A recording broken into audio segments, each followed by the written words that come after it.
آج انشاءاللہ تعالی ہم سورہ قریش کی آیت نمبر 1 سے لے کر آیت نمبر 2 تک پڑھتے ہیں اور ان آیات کو سمجھنے کی کوشش کرتے ہیں۔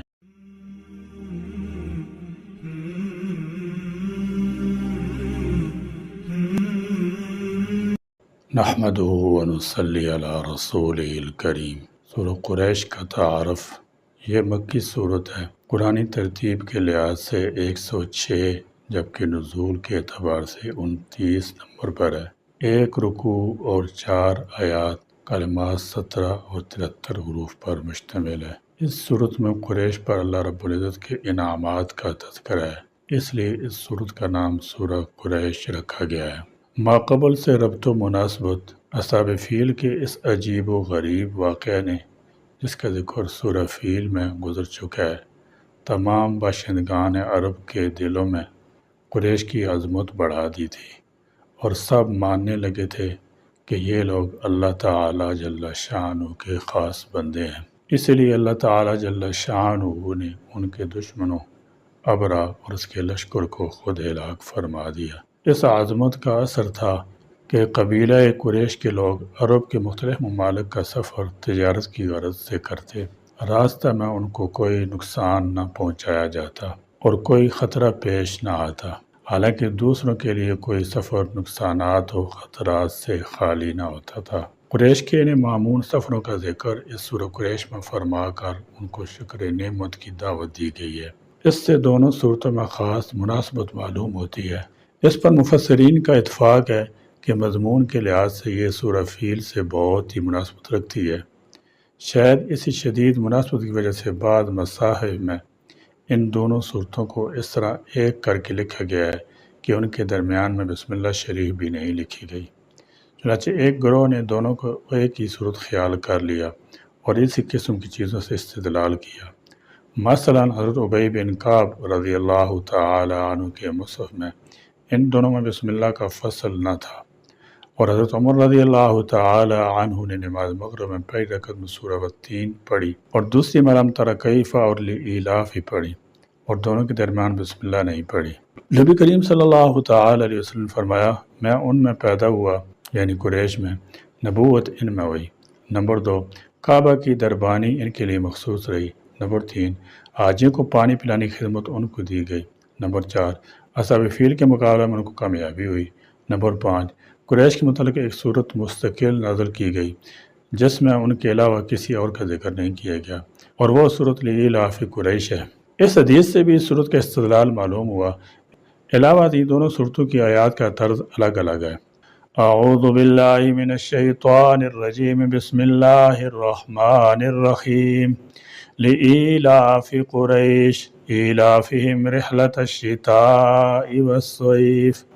لإیلاف مانوس کرنے کے لیے قریش کو، لإیلاف میں ابتدائی لام تعلیل کے لیے آیا ہے، یعنی چونکہ اللہ نے قریش کے منتشر افراد کو مکہ میں ایک مقام پر اکٹھا کر دیا تھا، ان میں الفت پیدا کر دی تھی اور وہ ایک دوسرے سے مانوس تھے، پھر کعبہ کی تولیت بھی ان کے سپرد کر دی گئی، مزید برآں انہیں گرمی اور سردی کے تجارتی سفروں سے مانوس کر دیا تھا، لہذا انہیں چاہیے کہ وہ اس گھر یعنی کعبہ کے مالک ہی کی عبادت کریں، کیونکہ قریش معاشرتی، سیاسی، تمدنی اور تجارتی جو فوائد بھی حاصل کر رہے تھے وہ اس کو کعبہ کی بدولت ہی حاصل کر رہے تھے، لہذا انہیں صرف ایک ہی رب کی عبادت کرنی چاہیے جو اس گھر کا مالک ہے، دوسرے معبودوں یا ان 360 بتوں کی نہیں عبادت کرنی چاہیے۔ قریش کا تعارف۔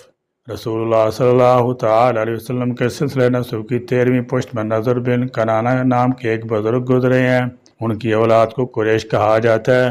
قریش عرب کا ایک مشہور، طاقتور اور ذی عزت قبیلہ تھا۔ حضرت محمد صلی اللہ تعالی علیہ وسلم اسی قبیلے کے خاندان بنو ہاشم میں سے ہیں، اس لحاظ سے آپ صلی اللہ تعالی علیہ وسلم قریشی بھی ہیں اور ہاشمی بھی، جیسے کتابوں میں آپ صلی اللہ تعالی علیہ وسلم کے نسب نامہ سے ظاہر ہے۔ محمد بن عبداللہ بن عبد المطلب بن ہاشم بن عبد مناف بن قصی بن کلاب بن مرہ بن کعب بن لوئی بن غالب بن فار بن مالک بن نضر بن کنانہ بن خزیمہ بن مدرکہ بن الیاس بن مضر بن نزار بن ماد بن عدنان۔ حضرت محمد مصطفیٰ صلی اللہ تعالی علیہ وسلم پیدائش سے قبل بھی عرب کے تمام قبیلوں میں خاندان قریش کو خاص امتیاز حاصل تھا۔ خانہ کعبہ جو تمام عرب کا دینی مرکز تھا، اس کے متولی قریش تھے، اور مکہ مکرمہ کی ریاست بھی انہی سے متعلق تھی۔ قبیلہ قریش کی بڑی بڑی شاخیں یہ ہیں: بنو ہاشم، بنو امیہ، بنو نوفل، بنو عبد الدار، بنو اسد، بنو تمیم، بنو مخزوم، بنو عدی، بنو عبد مناف، بنو سہیم۔ ان کے علاوہ دیگر شاخیں بھی ہیں۔ احادیث مبارکہ میں قریش کے بہت سے فضائل وارد ہوئے ہیں۔ نمبر 1، اولاد میں سے بنو کنانہ کو منتخب کیا، اور کنانہ کی اولاد میں سے قریش کو منتخب کیا، اور قریش میں سے بنو ہاشم کو منتخب کیا، اور مجھے رسول اللہ صلی اللہ تعالی علیہ وسلم بنو ہاشم میں سے منتخب کیا۔ نمبر 2، حضرت جابر رضی اللہ تعالی عنہ سے روایت ہے کہ رسول اللہ صلی اللہ تعالی علیہ وسلم نے ارشاد فرمایا: تمام لوگ خیر اور شر میں قریش کے تابع ہیں۔ نمبر 3، حضرت ابو ہریرہ رضی اللہ تعالی عنہ سے روایت ہے کہ رسول اللہ صلی اللہ تعالی علیہ وسلم نے ارشاد فرمایا: قریش، انشار، جوہنیہ، مزینہ، اسلم، غفار اور اشجع سب قبیلوں کے نام ہیں، میرے دوست اور مددگار ہیں، ان کا اللہ کے رسول کے علاوہ کوئی مولا نہیں۔ حضرت سعد رضی اللہ تعالی عنہ سے روایت ہے کہ نبی کریم صلی اللہ تعالی علیہ وسلم نے ارشاد فرمایا: جو قریش کو ذلیل کرنا چاہے اللہ اسے ذلیل کرے۔ حضرت ابو ہریرہ رضی اللہ تعالی عنہ سے روایت ہے سید المرسلین صلی اللہ تعالی علیہ وسلم نے ارشاد فرمایا: لوگ اس معاملہ حکمرانی میں قریش کے تابع ہیں کہ مسلمان ان کے مسلمانوں کے اور کافر ان کے کافروں کے تابع ہیں۔ حضرت معاویہ رضی اللہ تعالی عنہ سے روایت ہے رسول اللہ صلی اللہ تعالی علیہ وسلم نے ارشاد فرمایا: خلافت قریش میں رہے گی جب تک یہ دین کے محافظ رہیں گے، اور جو کوئی ان سے عداوت رکھے گا اسے اللہ تعالیٰ اوندا منہ گرائے گا۔ حضور اکرم صلی اللہ تعالی علیہ وسلم کا خاندان نسب و نجابت شرافت میں تمام دنیا کے خاندانوں سے شرف والا ہے، اور یہ وہ حقیقت ہے کہ آپ صلی اللہ تعالی وسلم کے بدترین دشمن کفار مکہ بھی کبھی اس کا انکار نہ کر سکے۔ چنانچہ حضرت ابو سفیان جب وہ کفر کی حالت میں تھے، بادشاہ روم ہرقل کے بھرے دربار میں اس حقیقت کا اقرار کیا کہ نبی صلی اللہ تعالی علیہ وسلم اعلیٰ خاندان سے ہیں، حالانکہ اس وقت وہ آپ صلی اللہ تعالی علیہ وسلم کے بدترین دشمن تھے اور چاہتے تھے کہ اگر ذرا بھی کوئی گنجائش ملے تو آپ صلی اللہ تعالی علیہ وسلم ذات پاک پر کوئی عیب لگا کر بادشاہ روم کی نظروں سے آپ کا وقار گرا دیں۔ مسلم شریف کی روایت ہے کہ اللہ تعالیٰ جل شانہ نے حضرت اسماعیل علیہ السلام کی اولاد میں سے کنانہ کو برگزیدہ بنایا، اور کنانہ میں سے قریش کو چنا، اور قریش میں سے بنی ہاشم کو منتخب فرمایا، اور بنو ہاشم میں سے مجھ کو چن لیا۔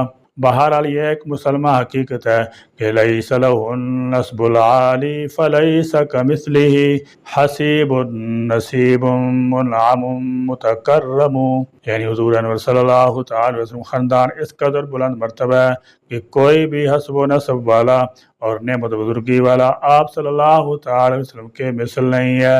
ایلافہم، مانوس کرنا انہیں، رحلتا، سفر سے، الشتائی، سردی کے، والصیفی، اور گرمی کے۔ فرمایا ایلافہم رحلت الشتاء والصیف، یعنی سردیوں اور گرمیوں کے سفر سے ان کو مانوس رکھنے کی وجہ سے، یعنی اللہ تعالیٰ نے قریش کے دلوں میں سردی اور گرمی کے تجارتی سفروں کی الفت و محبت پیدا کر دی۔ اردو میں الفت اور مالوف کے الفاظ بھی اسی سے ماخذ ہیں۔ سورہ قریش کی پہلی 2 آیات میں قریش کی اس اجارہ داری کی طرف اشارہ ہے جو حضور نبی کریم صلی اللہ تعالی وسلم کی پیدائش سے قبل زمانے میں انہیں مشرق اور مغرب کی تجارت پر حاصل تھی۔ اس زمانے میں مشرق بعید کے ممالک ہندوستان، جاوا، ملایا، سماٹرا، چین وغیرہ سے بحر ہند کے راستے جو سامان تجارت آتا تھا وہ یمن کے ساحل پر اترتا تھا۔ دوسری طرف یورپ سے آنے والے جہاز شام اور فلسطین کے ساحل پر لگر انداز ہوتے تھے۔ اس کے بعد یمن سے سامان تجارت کو شام پہنچانے اور ادھر کا سامان یمن پہنچانے کے لیے خشکی کا راستہ استعمال ہوتا تھا۔ چنانچہ یمن اور شام کے درمیان اس راستے کی حیثیت اس زمانے میں گویا بین الاقوامی تجارتی شاہراہ کی سی تھی۔ ظاہر ہے یورپ کو انڈیا سے ملانے والا سمندری راستہ تو واسکو ڈے گاما نے سردیوں بعد 1498 میں دریافت کیا تھا، جبکہ بحر احمر کو بحر روم سے ملانے والی نہر سویز 1869 میں بنی تھی۔ حضور اکرم صلی اللہ تعالی علیہ وسلم کی ولادت سے تقریباً 150-200 سال پہلے تک اس تجارتی شاہراہ پر قوم سبا کی اجارہ داری تھی، لیکن جب سد معارف ٹوٹنے کی وجہ سے اس علاقے میں سیلاب آیا اور اس سیلاب کی وجہ سے اس قوم کا شیرازہ بکھر گیا تو یہ شاہراہ کلی طور پر قریش مکہ کے قبضے میں چلی گئی۔ قریش مکہ چونکہ کعبہ کے متولی تھے، اس لیے پورے عرب میں انہیں عزت و عقیدت کی نگاہ سے دیکھا جاتا تھا۔ اس زمانے میں جہاں کوئی بھی تجارتی قافلہ لٹیروں اور ڈاکوں کے ہاتھوں محفوظ نہیں تھا، وہاں قریش کی قافلوں کو پوری عرب میں کوئی میلی نظر سے بھی نہیں دیکھتا تھا۔ اس کی ایک وجہ یہ بھی تھی کہ عرب کے تمام قبائل نے اپنے اپنے بت خانہ کعبہ میں نصب کر رکھے تھے، گویا ہر قبیلے کا خدا قریش کی مہربانی سے خانہ کعبہ میں قیام پذیر تھا۔ بلکہ یوں کہنا چاہیے کہ قریش کے پاس یرغمال تھا، اس لیے عرب کا کوئی قبیلہ بھی ان کے قافلوں پر ہاتھ ڈالنے کی جرت نہیں کر سکتا تھا۔ چنانچہ قریش کی قافلے سارا سال بلا خوف و خطر یمن سے شام اور شام سے یمن کے راستے پر رواں دواں رہتے تھے۔ گرمی کے موسم میں وہ لوگ شام فلسطین کے سرد علاقوں جبکہ سردیوں میں یمن کے گرم علاقے کا سفر اختیار کرتے تھے۔ آئے زیر مطالعہ میں ان کے اس تجارتی سفر کا ذکر ہے۔ ظاہر ہے بین الاقوامی تجارتی شاہراہ پر مکمل اجارہ داری، تجارتی قافلوں کے ہمہ وقت تحفظ کی یقینی ضمانت اور موسموں کی موافقت اور مطابقت سے سرد و گرم علاقوں کے سفر کی سہولت، یہ ان لوگوں کے لیے ایسی نعمتیں تھی جس پر وہ اللہ تعالیٰ کا جتنا بھی شکر ادا کرتے کم تھا۔ اسلام سے قبل زمانہ جاہلیت میں جزیرہ عرب میں قبائل عرب کے درمیان چوری، ڈکیتی، قتل و غارت گری، آپس میں لڑائی وغیرہ عام باتیں تھیں۔